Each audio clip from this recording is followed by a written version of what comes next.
welcome everyone to the Sandy Bob Show, and thank you for tuning in. We are coming to you live from north central Wisconsin.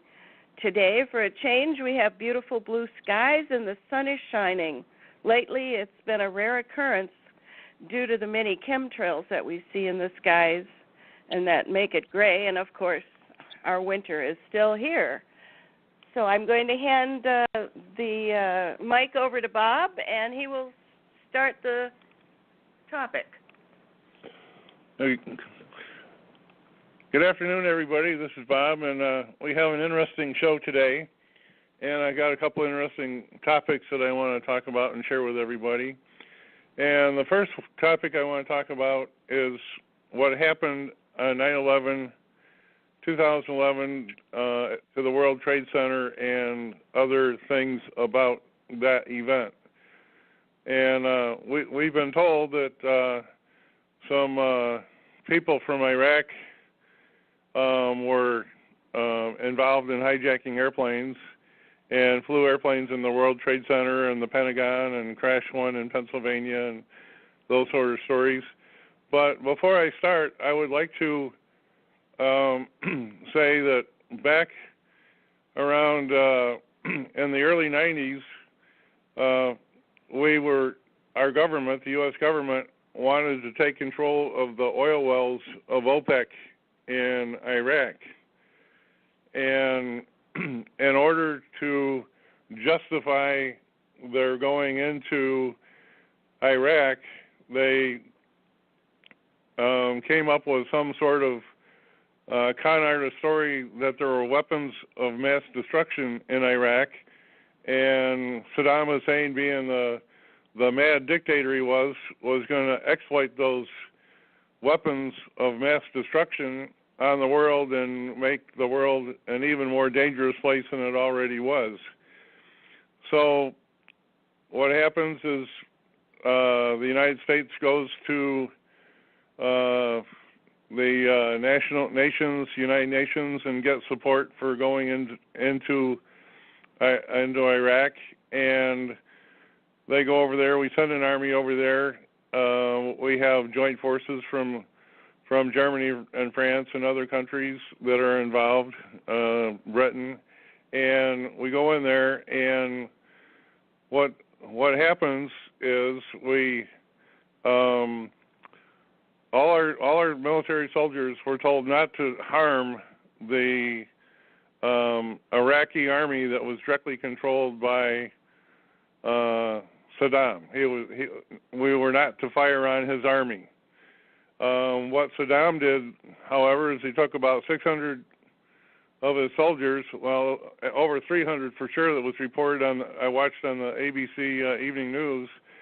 They put them on one border and they dug a trench like 10 miles long, and they gave these Iraqi civilians, they drafted them into the military, gave them a rifle, and they didn't even know which end of the rifle to use. They had no ammunition, and they were told to get into this trench and defend themselves against the military forces that were attacking Iraq. All these soldiers get in there, and the United States government, led by a shape-shifting reptilian president we had at the time, decided that they were going to take their tanks in and they were going to put snowplows on front of the tanks. But instead of having the V backwards like you do when you're plowing snow, they put the V's forward to fill in these trenches. And so what they did is they got these tanks, and these huge tanks, they lined up on these trenches and went down the whole length of the trench and buried over 300,000 Iraqi civilians, buried them alive in the sand. A few that were lucky saw the writing on the wall, and they jumped out of their trench and put their arms up to surrender and that sort of thing. But it was just a tragic murder by our government forces. And a lot of this was to focus attention on the war side of it. Another thing that happened is a lot of the oil wells were set on fire, and they polluted the Earth's atmosphere for months and months and months after the fires were put out. It was just a tremendous amount of damage. Now, the reason I brought up this facet of it is it came out after the hostilities quit, that the UN inspectors went in and they found no signs of weapons of mass destruction. They did find a bunch of fighter aircraft that were buried in the sand by the Saddam regime, but they found no weapons of mass destruction. Well, what's interesting about all this is the weapons of mass destruction that were publicly mentioned were the weapons of the atomic nature of weapons. What went highly undisclosed and never really made honorable mention except in a few sources.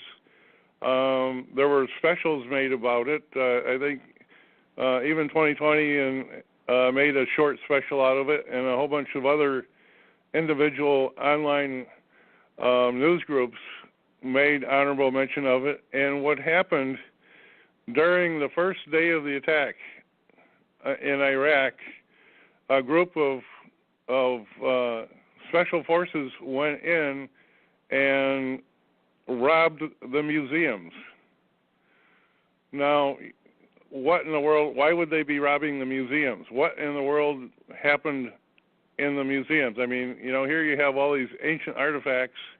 You have statues of who knows what and all that sort of thing.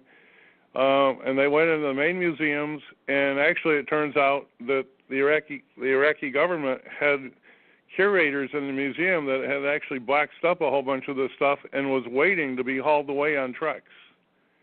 And then there was a museum about 90 miles east of the palace out in the desert, which contained a whole bunch of other artifacts, which was systematically robbed. And no more honorable mention about that. So what were the weapons of mass destruction that the U.S. government and special forces were after?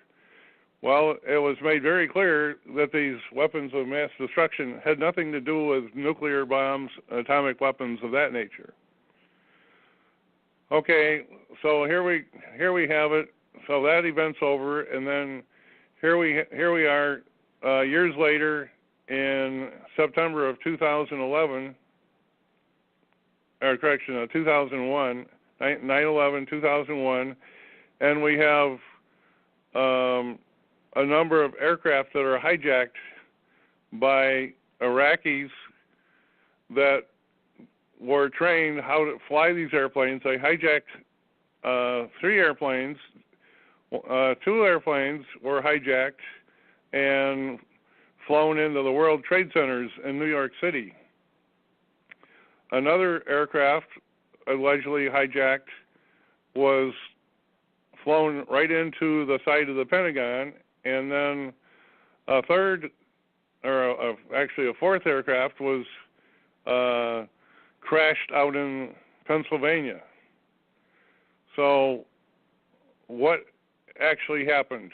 Well, I just finished reading a book that kind of filled in the dots of what actually happened, and I would highly recommend anybody that wanted to see this for yourself. This book I just finished reading was what looks like a college textbook, weighs about 10 pounds, and the name of the book is "Where Did the Towers Go? Evidence of Directed Free Energy Technology on 9/11." And the book was originally written in 2005 by Judy Wood, BSMS and PhD, professor of science and engineering, so she really knows what she's talking about. And the book I'm reading was an updated version that was printed in 2010, so it's 9 years old now. But anyway, when this lady, Judy Wood, went in and did an engineering analytical study, she found that what we were told in the press did not make sense. She found that the aircraft hitting the building and causing a fire had absolutely nothing to do with the buildings collapsed. When the World Trade Center buildings collapsed, they did a free fall collapse, and both buildings, from the time they started collapsing until they were totally collapsed, was less than 10 seconds. If the collapse of the buildings was done by a premeditated structural, where they put charges on each floor and detonate the charges like a controlled demolition, it would have taken over 90 seconds for each building to fall, because it takes over 1 second per floor, and the buildings were about 110 stories high. It would have taken over 90 seconds for the buildings to completely fall, and that did not happen. And so the question is, what really happened? I mean, how was this possible? And in her book, she describes how these structural steel concrete buildings with all the glass and everything was turned to dust. In less than 10 seconds, each of the buildings was completely turned to dust, and it was done with precision technology so that the buildings collapsed with doing minimal damage to the waterproof, what they call the bathtub, waterproof foundation that kept the Hudson River from flooding that part of New York. And it did minimal damage to any of the adjacent buildings that were not part of the World Trade Center buildings that were brought down that day. So it was surgical precision that the buildings were completely destroyed, and she says it had to be some sort of directed energy weapon that could have done that, because there was nothing in physics that is known that can take a massive building of steel and concrete and turn it to dust where it just blows away in the wind. Just not possible. Well, anyway, what's interesting is you would think that any kind of weapon or whatever it was they used to bring down the World Trade Center buildings had to use a whole bunch of energy. Now, I know a lot of the listeners listening to this are familiar with the directed energy weapons that were used out in California during the California fires, where military aircraft flew over and they shot out what looked like a laser beam and turned some houses into dust where there was nothing left except a little bit of dust on the foundation. The walls were disintegrated. The toilet seats, everything was just completely vaporized, and we're familiar with that. And that was done. We know that was done by aircraft, and aircraft have a little bit of power. However, the amount of power that was used in the World Trade Centers was so massive that it probably could not have been done by aircraft. It probably could not have done by satellite. I suppose if there was a cloaked flying saucer, maybe 20 miles in diameter, that was cloaked above New York City that day, and shot a beam down, a directed energy weapon, that might have had enough technology and energy to pulverize and turn all that concrete and steel into dust. However, there was something that took place during 9/11 that made no honorable mention, and that was this. There was a hurricane that was formed down in the Caribbean, and HAARP, now Dr. Wood does not mention HAARP technology at all, but what we're familiar with HAARP technology. HAARP technology is a technology used by a number of countries on the planet to control weather. And it turns out that there was a hurricane that was created out of a tropical storm and guided directly from the southeast United States. It was directed right at New York City, and they parked it about 500 miles off the east coast of New York City, right as the 9/11 event took place. There was no honorable mention. It was seen, all the weather forecasters, when they reported the weather that morning, nobody even mentioned it. It was not shown on any of the weather maps, even though the leading edge, some of the higher clouds in front of this Hurricane Aaron were over New York City. There was no honorable mention except for Fox News that said there is a hurricane out there, but it will have no effect on the people in New York, as though they knew exactly what was going to happen. And so, to make a long story short about this, it seems quite apparent that the technology that was used to destroy the World Trade Center got its energy from this hurricane. A hurricane contains a tremendous amount of energy and has power similar to a Tesla coil. And that energy was sucked out of Hurricane Aaron and was used to power the directed energy weapons that was used to destroy the World Trade Center buildings. And as soon as the World Trade Center's buildings were destroyed, they stopped using the directed energy technology. Hurricane Aaron lost its energy, made more than a 90-degree turn, and went straight east back out into the Atlantic Ocean. And it went out there for a little ways, and then it continued a normal track up to the northeast after that event happened. Now, what's interesting, the energy that was used during this process of destroying the World Trade Centers was so powerful that it actually disrupted the Earth's magnetic field, and that was picked up by magnetometers located in Alaska to track the magnetic North Pole, and that registered on all their equipment that there was a huge anomaly during the time that these energy weapons were used on the World Trade Center. So you have all this going on. So that's just a slightly different viewpoint, and for anybody that thinks that a couple people from Iraq could go over there, hijack a couple airplanes, and cause all that damage, cause the hurricane to track up the East Coast where they use the energy, change the magnetic field of the Earth, and all these things, all during the same event, it just doesn't make sense.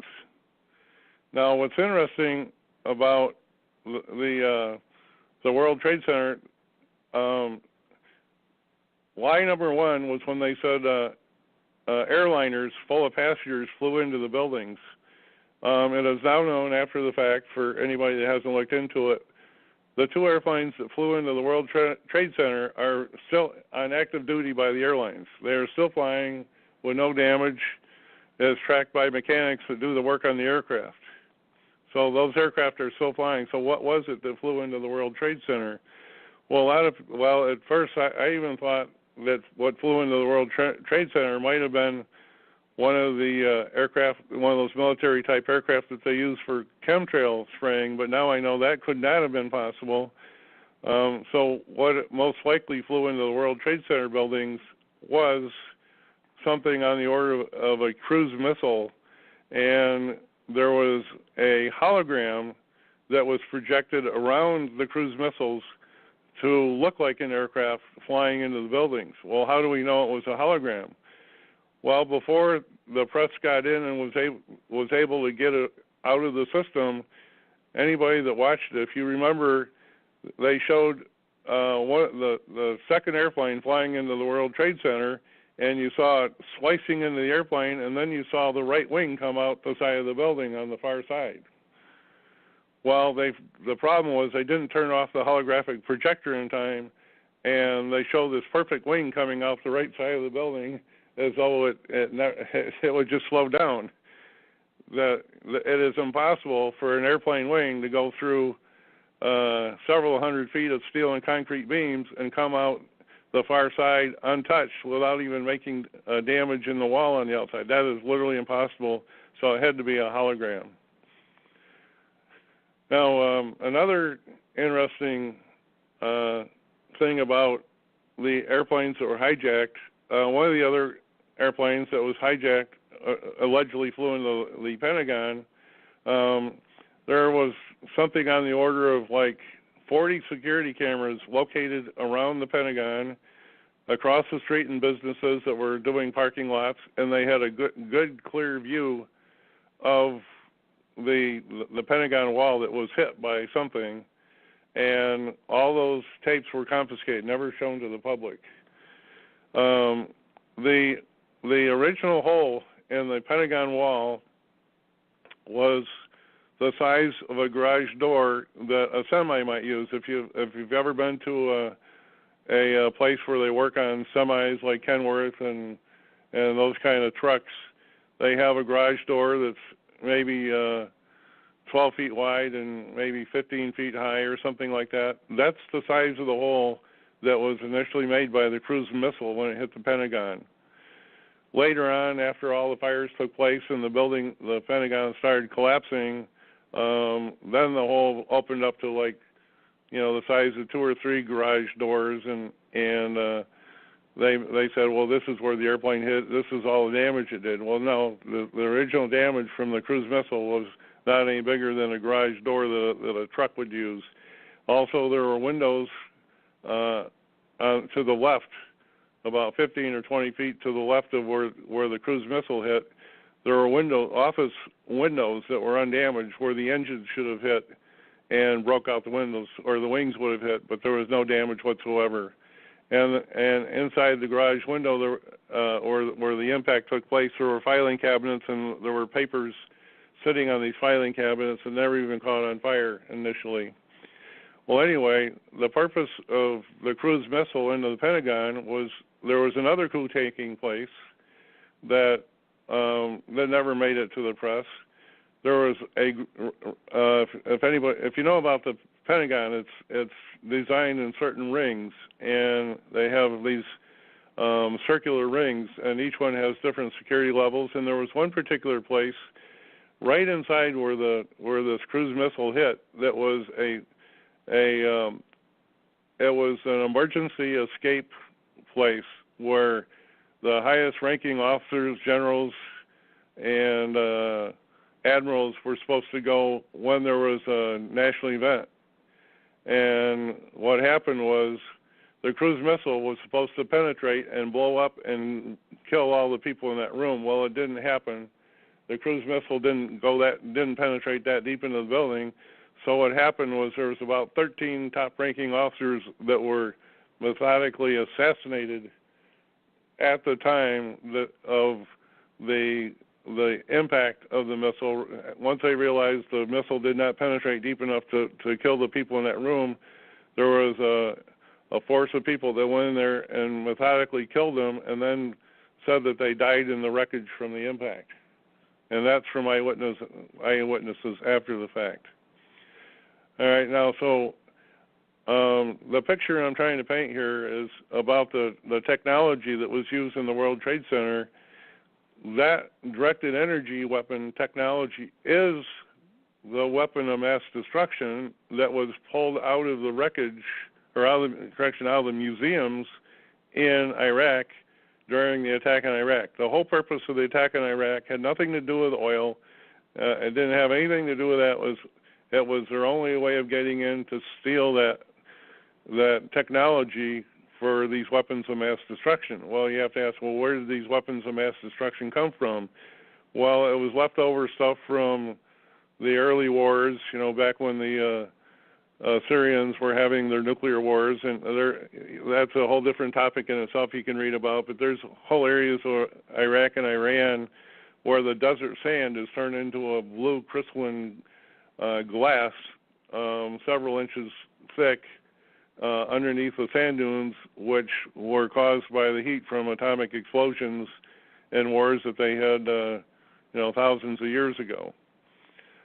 All right, getting back to the airplanes, there's a lady who claimed that she was a flight attendant, that was able to effectively show what happened to the airplanes. Instead of being flown in the World Trade Center, the airplanes were actually hijacked by technology. Back in the 1980s, when hijacking was a real threat to the American people, the airliners like Boeing and Douglas and some of these other companies decided that they needed to design an autopilot system whereby the aircraft could be remotely controlled, and if a hijacker got on board and got in the cockpit and they wanted the pilots to fly them and the airplane to some location, all the government had to do was go into the airlines and say, okay, take control of that Boeing 747, and we will control what its destinations can be. And the pilots and the hijackers had no control over the cockpit of where they were going to take the aircraft. And back in the 1980s, I was down in Illinois. I knew a lot of pilots that flew for United and Delta and the different airlines, and the Airline Pilot Association was really upset with the fact that the government could take control of their airplanes without their will at any time. And some of the pilots argued that they should not even have that equipment on board the aircraft. Well, as it turns out, the aircraft that were involved in the alleged hijacking by the Iraqis that allegedly hijacked the aircraft and flew them off to where they were not really flown. They weren't even flown by the pilots. Once they got airborne and up to altitude, there was a U.S. military AWACS C-130 about 100 miles off the east coast of New York City that had the technology to take control of each one of those aircraft, and each one of those aircraft was taken control of. The pilots could do nothing about it, and they were flown to an old military base west of Boston. It's an old military base, and that base where these aircraft were taken and landed, all the military personnel on the base were told to go home for that weekend. They were supposed to take Saturday, Sunday, Monday, and Tuesday off, and they weren't even allowed to stay in the area. They were ordered to exit and go back to their hometowns. They were not even allowed to be there. And the military base was run by a skeleton crew, which handled the airliners when they landed, and they unloaded the passengers, and who knows what happened to the passengers after they were unloaded alive and well. So that's what happened to them. Yeah, hi, Bob. This is Dean Val. I wondered, thanks for doing this. Wondered why they did all this. I mean, there's multiple reasons, I'm sure, but can you go over the reasons why 9/11 was pulled off? Well, the most obvious reason was when they passed the Patriot Act. And the Patriot Act, what the Patriot Act essentially did is it turned the country into kind of like a mini martial law, and that's when they put up all the security. That's right after that. That's when they enacted all the Homeland Security and all those laws. Making you take your shoes and belt off to go through security, and they started tracking people, and basically made criminals out of it. Well, if you ever read the Patriot Act, I read the Patriot Act when it was finally released. The congressmen and senators that passed the Patriot Act were not allowed to read it until after it was passed, and about a year or so later, I actually got a copy of it and read it. And basically, it said anybody that does not follow the policies of the White House is a traitor to the United States. So that was the main thing. It was just to control and take away a lot of our freedoms. That's basically what it was all about.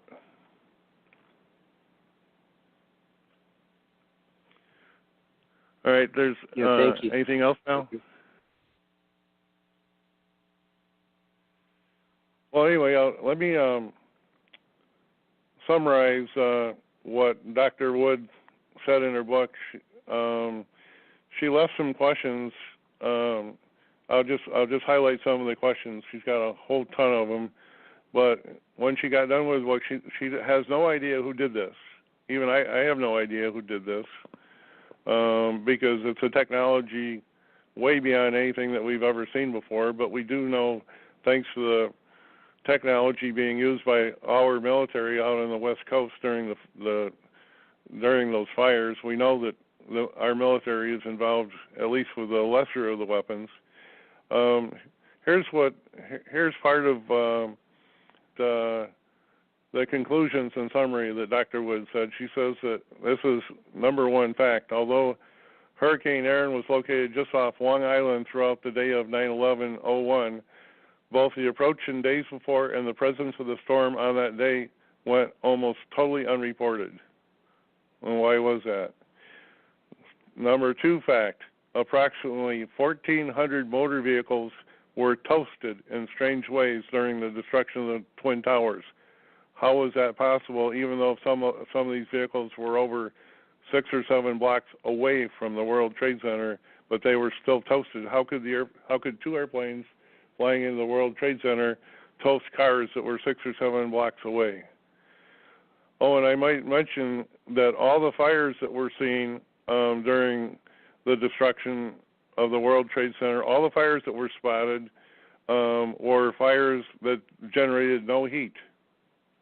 And even when the firefighters were trying to put out these fires, water had no effect on it, because water is used to cool down a hot fire like a wood fire or something, and reduce the temperature below the burning temperature, so the fire will go out. Well, even though the firemen tried to put out a bunch of these fires, including a bunch of cars that were on fire, the water hoses had absolutely no effect on the fires, because the fires were not fires of heat. It was more like St. Elmo's fire type of fires. It was kind of a blue-yellow flame that water had no effect on, and even though things were burning, there was no heat associated with it. So that's another thing that Dr. Wood brings up. There was one aircraft that was flying by was overflying New York City, a small aircraft that happened to fly through the beam of whatever the weapon was, and it exploded on site and disappeared in a ball of fire, as seen by numerous witnesses. It says, fact number 4, she says, during the demise of each tower, large enough volumes of dust made of nano-sized particles went up enough to block out 100% of the sunlight in some areas. So just a huge amount of dust forming in the atmosphere. If you go back and look at the pictures, you'll see the clouds of dust rising from the building. Well, that was all dust. It was made of what used to be steel beams and concrete. Fact number 5, she says, during the destruction there was an absence of high heat. Witnesses reported the initial dust cloud felt cooler than ambient temperatures. And she says, how is this possible? Number 6, fact, evidence that the World Trade Center dust continued to break down and become finer and finer for years after 9/11. She says, many cars, now this is one I haven't mentioned, many cars in the neighborhood of the World Trade Center complex were flipped upside down. And they could not have been flipped by hurricane force winds, because there was no breeze, there was no wind around the World Trade Center when all this happened. And even the trees next to where these cars were flipped upside down had their full foliage and were not stripped by high wind, because there was no high wind. What caused these cars to flip upside down? Anyway, just a couple of the highlights there.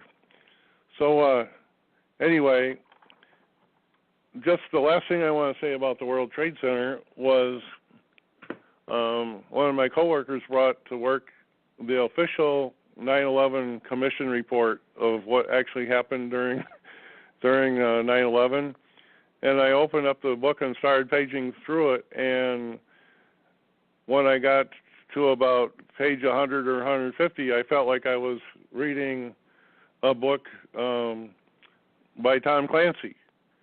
The book was written, it started explaining the history of the 19 people from Iraq, and this book named them, who they were, where they grew up, their background, how they associated with Al Qaeda, and all this. And when I got to page 150, I felt I was holding a Tom Clancy novel in my hand, because it was written exactly the way Tom Clancy wrote, and I would be willing to bet anybody that Tom Clancy was the ghostwriter that wrote that story, because everything that he wrote about these hijackers had no basis in fact. As a matter of fact, all these hijackers that were cited by the commission report, according to David Icke, out of the 19 reported hijackers, every one of them, none of them were from Iraq. They were from Saudi Arabia, and none of them had left the country, and one had died from natural causes, and all the ones that were from Saudi Arabia that were listed by name were really upset over the fact that they had been named as terrorists in the hijacking of aircraft, and they had never left the country of Saudi Arabia.